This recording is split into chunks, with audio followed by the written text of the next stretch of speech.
Many teachers are demonstrating their reading voice and thinking voice with their students. But we also recommend that you introduce them to a third voice, their distracting voice.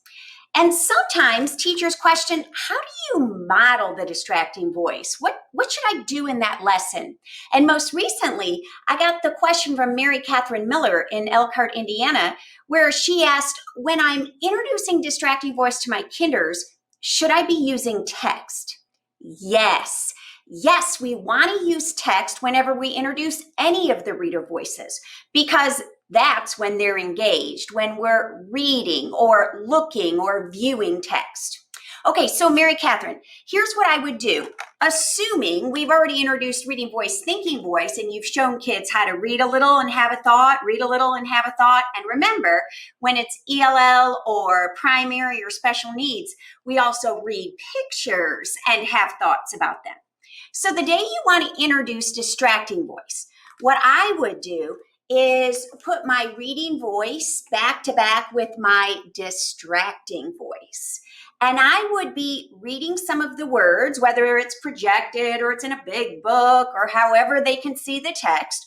Read a few of the words, and maybe while you're pointing at each word, right, and sounding it out, you notice the hangnail on your finger and get distracted. Yeah.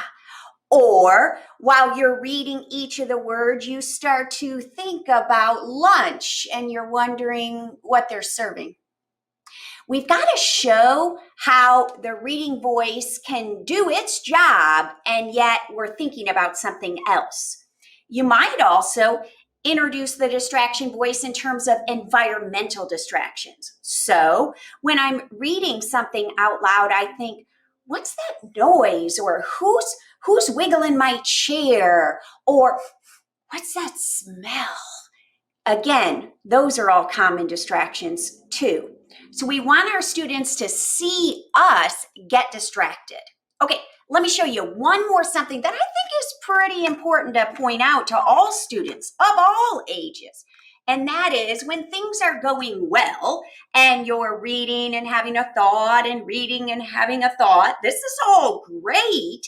But sometimes what happens is after reading, you have a thought and that leads to another thought.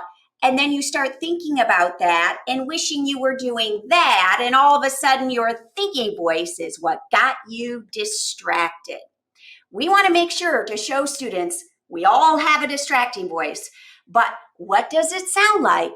What does it say to us? And then how do you mute it?